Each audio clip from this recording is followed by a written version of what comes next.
Assalamualaikum warahmatullahi wabarakatuh. Untuk kisah kali ini ada sebuah cerita tulisan dari Hai J. Untuk cerita yang akan saya bawakan kali ini adalah sebuah kisah yang berjudul Anakku Nyaris Menjadi Tumbal Pesugihan Gunung Kawi. Sebelum kita lanjut ke ceritanya, tekan tombol like video ini dan jangan lupa dengan tombol subscribe channel ini. Nyalakan juga lonceng notifikasinya agar tidak ketinggalan cerita lainnya dari channel ini. Dan seperti apa untuk kisah kali ini? Langsung saja kita ke ceritanya. Di sebuah desa terpencil, hidup keluarga Suwardi yang sederhana. Desa ini terletak di dataran tinggi, Jawa Timur, yang dikelilingi oleh pegunungan.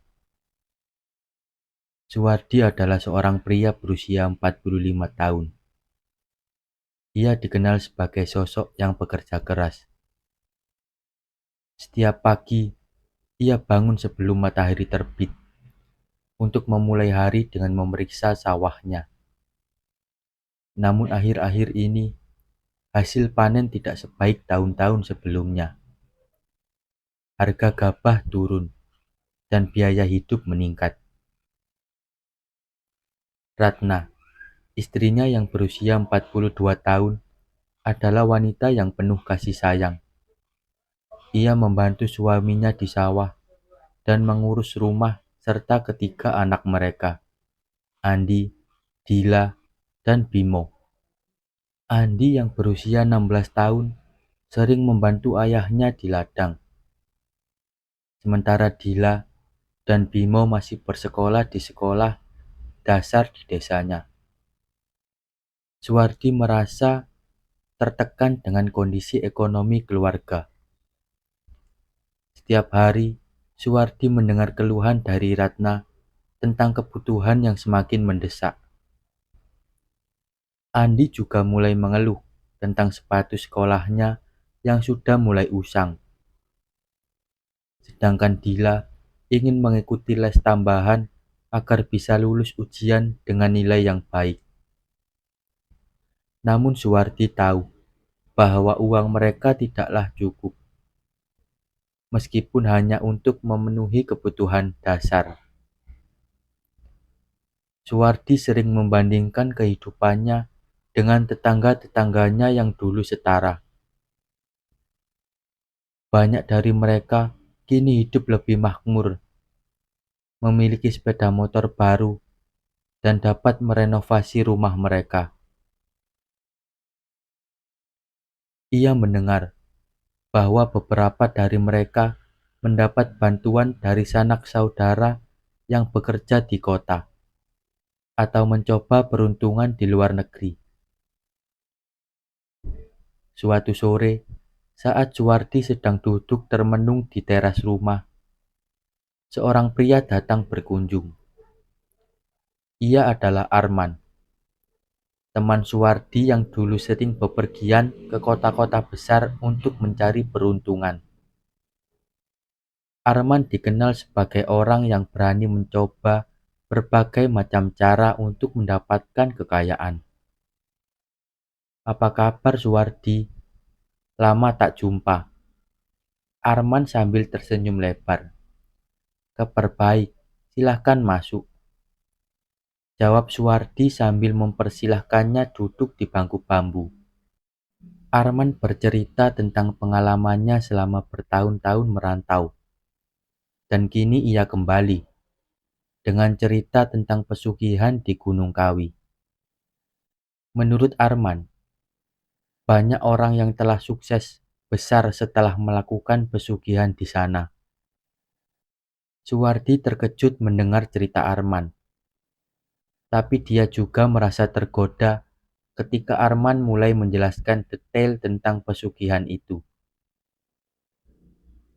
Suwardi merasa bahwa ini mungkin solusi dari semua masalahnya. Pesugihan itu beresiko, tapi kalau kamu berani, hasilnya bisa merubah hidupmu. Aku tahu beberapa orang yang melakukannya, dan mereka sekarang hidup seperti raja, kata Arman dengan suara pelan. Malam itu, setelah Arman pulang, Suwardi berdiskusi dengan Ratna tentang apa yang didengarnya. Ratna yang awalnya skeptis dan takut akan konsekuensi pesugihan, mulai mempertimbangkan pilihan itu. Setelah mendengar betapa putus asanya Suwardi. Selama beberapa minggu, Suwardi dan Ratna berusaha mengumpulkan informasi tentang pesugihan di Gunung Kawi. Mereka bertanya-tanya kepada orang-orang yang dipercaya pernah ke sana. Meskipun sebagian besar dari mereka enggan berbicara secara terbuka. Akhirnya Suwardi memutuskan untuk pergi ke sana dengan bantuan Arman. Mereka mempersiapkan barang-barang yang diperlukan untuk ritual, termasuk sesajen berupa kemenyan, bunga, dan koin emas. Seperti yang disarankan oleh Arman, Suwardi juga menyiapkan mental untuk menghadapi apapun yang mungkin terjadi. Perjalanan ke Gunung Kawi tidaklah mudah. Suwardi, Ratna, dan Arman berangkat pagi-pagi sekali dengan membawa bekal seadanya. Mereka harus melewati jalan-jalan berbatu dan menanjak, serta hutan yang lebat dan gelap. Suara burung dan gemerisik daun menjadi teman perjalanan mereka. Setibanya di Gunung Kawi, mereka merasa lelah namun bersemangat. Pemandangan sekitar begitu mistis, dengan kabut tipis yang menyelimuti pepohonan tinggi. Arman membawa mereka ke sebuah pondok kecil, tempat seorang dukun tinggal. Dukun itu dikenal sebagai orang yang ahli dalam memandu ritual pesugihan. Malam itu, sang dukun mempersiapkan segala sesuatu untuk ritual. Suara gemerincing lonceng kecil terdengar, bercampur dengan aroma kemenyan yang menyebar di udara. Dukun tersebut memakai pakaian serba hitam dan membawa tongkat kayu. Siapkan hatimu dan jangan ragu, ujar dukun dengan suara berwibawa. Ini bukanlah jalan yang mudah, tapi kalau sudah memutuskan, jangan menoleh ke belakang, kata sang dukun. Prosesi ritual dimulai dengan Suwardi dan Ratna duduk bersila di depan altar kecil. Sang dukun kemudian membacakan mantra-mantra kuno yang tidak mereka mengerti. Suara alam sekitar seolah berhenti sejenak, menyisakan keheningan yang mencekam. Setelah ritual selesai, Suwardi dan Ratna merasa lega, sekaligus takut. Mereka berterima kasih kepada dukun dan kembali ke desa dengan perasaan campur aduk. Di satu sisi, mereka berharap hidup mereka akan berubah. Di sisi lain, bayangan tentang konsekuensi yang disebutkan dukun terus menghantui pikiran mereka. Beberapa minggu setelah ritual, keajaiban mulai terjadi. Usaha pertanian Suwardi berkembang pesat. Panen padi melimpah, dan harga pasar tiba-tiba naik. Banyak orang mulai memesan hasil panen Suwardi, dan dalam waktu singkat, mereka mendapatkan keuntungan besar. Ini seperti mimpi, kata Ratna sambil memandang tumpukan uang yang mereka dapatkan. Perubahan ini juga membuat keluarga Suwardi semakin dihormati di desanya. Mereka mampu membeli barang-barang yang selama ini hanya bisa diimpikan. Andi mendapatkan sepatu baru, dan Dila bisa mengikuti les tambahan. Namun, kebahagiaan itu tidak bertahan lama. Beberapa bulan setelah itu, keanehan mulai muncul di rumah mereka. Suara-suara aneh terdengar setiap malam. Ketukan halus di dinding, suara bisikan di tengah malam, dan bayangan-bayangan hitam muncul di sudut-sudut ruangan. Andi yang selalu ceria mulai berubah. Dia sering terbangun di tengah malam, berteriak ketakutan setelah bermimpi buruk. "Ibu, aku lihat sosok hitam besar dalam mimpiku," katanya dengan mata berkaca-kaca. Dia bilang sesuatu yang tidak aku mengerti, tapi aku merasa sangat takut. Suwardi dan Ratna mencoba mengabaikan hal ini dan menganggapnya sebagai kebetulan.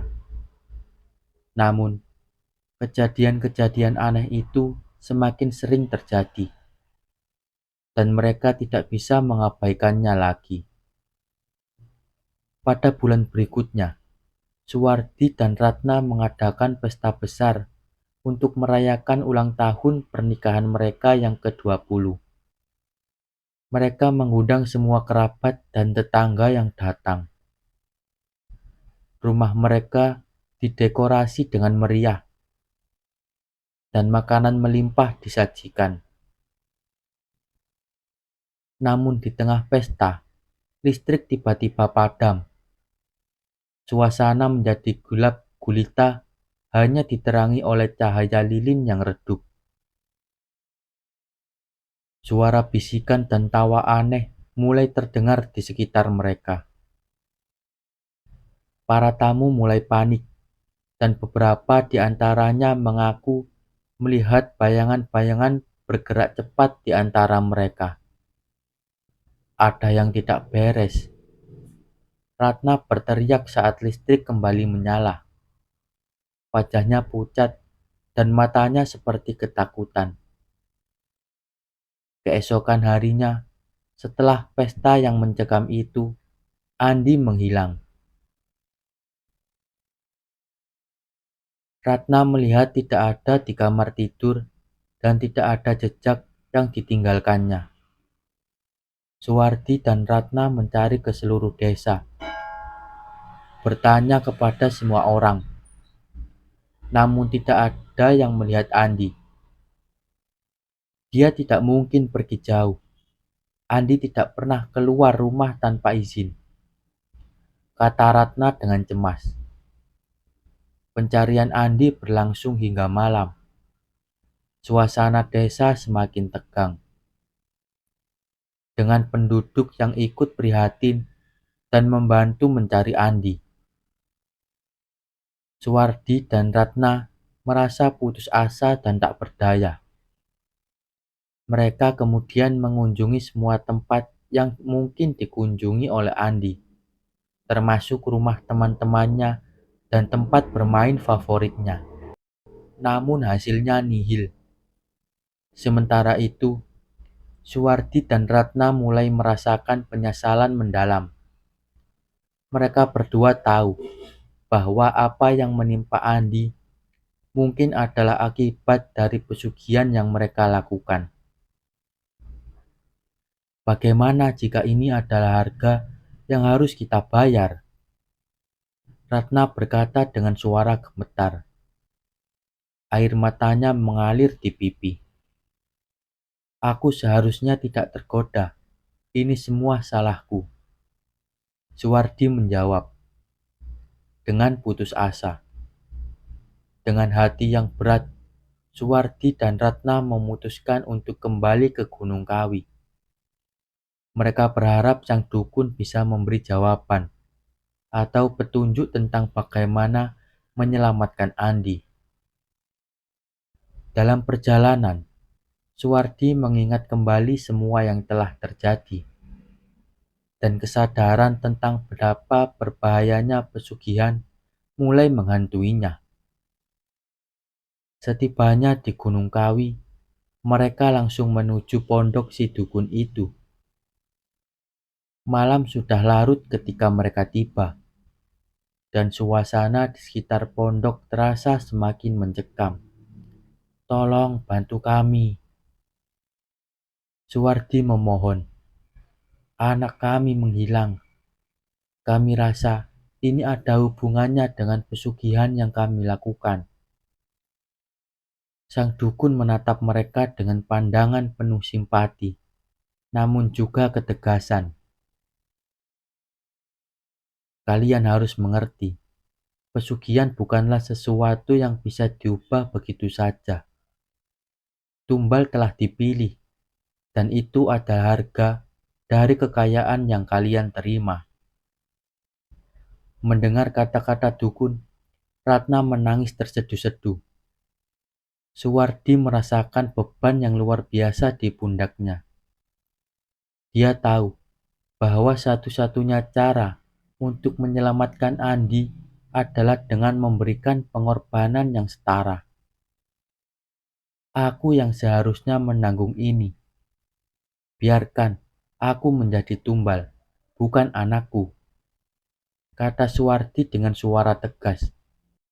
Ratna memegang tangan Suwardi erat-erat. "Kita lakukan ini bersama. Kita tidak akan meninggalkan Andi sendirian." Dengan keputusan bulat, Suwardi dan Ratna setuju untuk menyerahkan diri mereka sebagai tumbal. Sang dukun kemudian menyiapkan ritual terakhir di tempat yang sama.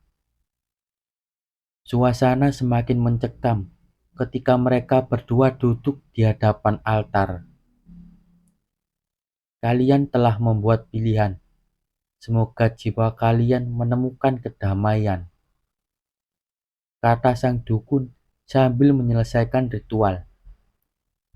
Saat ritual berakhir, suasana di sekitar Gunung Kawi menjadi hening. Suwardi dan Ratna merasa ringan, seolah-olah semua beban telah hilang. Mereka menutup mata dan merasakan kehangatan yang menenangkan. Sebelum akhirnya semua menjadi gelap. Di pagi hari yang cerah, penduduk desa dikejutkan dengan penemuan Andi di tepi desa. Dia ditemukan oleh seorang petani yang sedang berangkat ke ladang. Andi tampak bingung dan linglung, tetapi tidak terluka. Ia tidak dapat mengingat dengan jelas apa yang terjadi. Hanya bayangan samar tentang ritual dan orang tuanya. Andi dibawa pulang oleh para tetangga yang telah mencari tanpa henti. Berita kembalinya Andi cepat menyebar, dan penduduk desa yang khawatir segera berbondong-bondong datang ke rumah Suwardi untuk melihat keadaan Andi. Andi berusaha mengingat kembali semua yang terjadi, tapi ingatannya masih buram. Ia menceritakan kepada para tetangga bahwa dia merasa berada di tempat yang gelap, tetapi suara orang tuanya membuatkan dia merasa aman.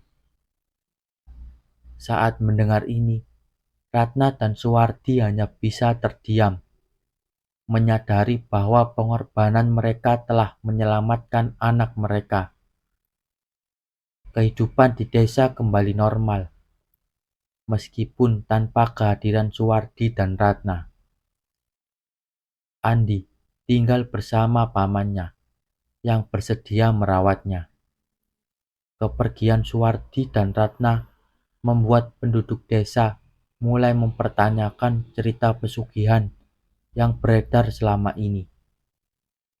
Banyak yang merasa terkejut dan berjanji untuk tidak terlibat dalam praktik serupa.